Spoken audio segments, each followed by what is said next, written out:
I'm Joey Hollywood, and today I'm reviewing Batman: The Dark Knight Returns Part 1. The geek in me is holding back. The geek in me is just trying to burst out with all these amazing things to say about this movie. I love this comic book. I never owned it till quite recently, but I was always fascinated. I'd go to the library and I'd find the Dark Knight Returns comic book and I just was so fascinated by it. And I don't think I ever really read it, but I looked at the pictures and the pictures were amazing. And I really got the idea because I was young. And I finally read it like online because they had like a thing, and I was like, oh my gosh, this is a great story. I love this comic book.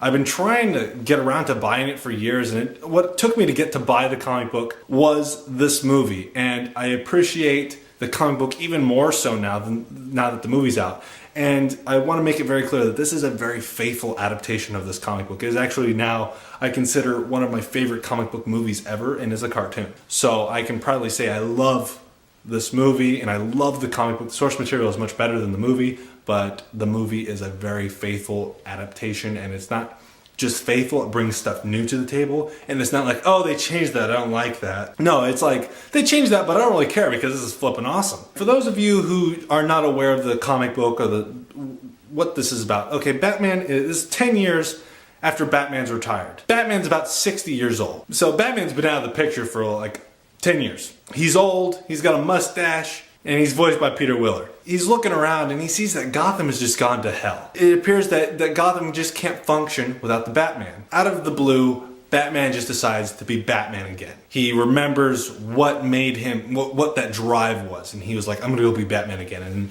then, you know, Alfred's like, I'm still the guy in your will that's gonna get all your money, right? Because you're gonna die. Because you're 60 years old, and Alfred's like 80 in this movie. It's just cool to see your hero like that old. This is basically the first two comic books in Dark Knight Returns. So I don't remember the titles of the comic books off the top of my head. I'd have to go look it up, and that would involve me stopping the camera. I don't want to look it up. But this is the first two comic books of The Dark Knight Returns. And it switches, you can tell where it switches. Now, there's a bunch of villains in this movie. One of them is Two-Face, the mutants, and yeah, that's about it. There's Two-Face and the mutants, and then Joker's off in the background. Two-Face actually has had plastic surgery, and he looks completely normal now. But for some reason, he's wrapped himself up like Darkman, and he's committing crimes all over the place, and he's leaving coins with both sides scratched up.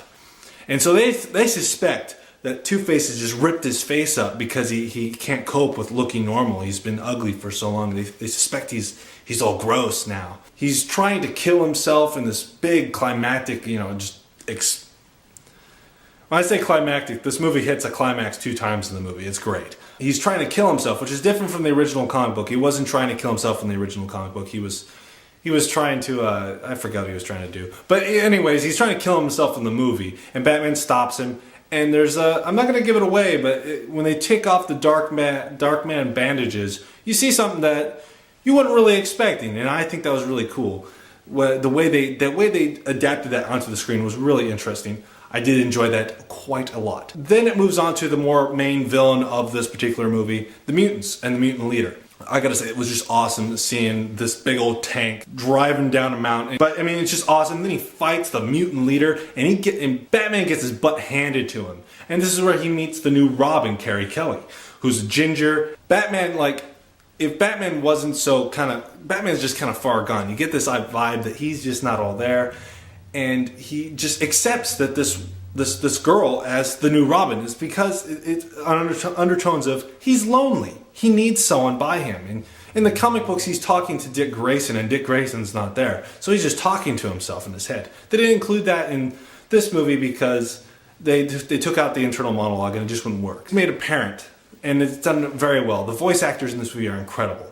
And the last fight scene has incredible rewatch value. I've watched this movie 4 times before Dark Knight Returns Part 2 came out. I watched it 4 times. That's how much I love this movie.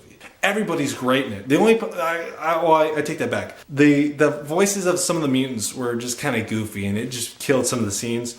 But that's a small complaint. This movie is great. The animation's wonderful. There was a few times where the animation was a little like not very good, but you know, it's an independent film being released straight to DVD. You can't expect it to be amazing on every level. But you know what? I think it was amazing on every level. Even like I'm just looking past all the little problems because I'm like, oh no, that never happened. It's amazing. Anyways, this is a great movie. If you love Batman, if you love comic books, you got to see this. This is an amazing movie based off an amazing comic book. You got to go see it. I highly recommend it. Well, that's my review of The Dark Knight Returns Part 1. I hope you enjoyed this review. I hope you found it enlightening. Say, do you like movies? Do you like movie reviews? Well, check out this website. It's called WeLiveFilm.com. It has reviews from people like me and many others. I suggest you check it out. Please rate, comment, subscribe, share. I'll see you in my next review. Here are the Bruce Campbell facts and quotes of the day. Bye!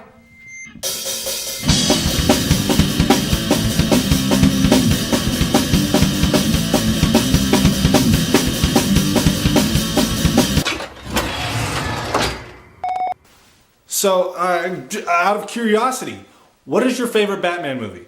What is your favorite Batman movie? Just out of curiosity, I was wondering, what is your guys' favorite Batman movie?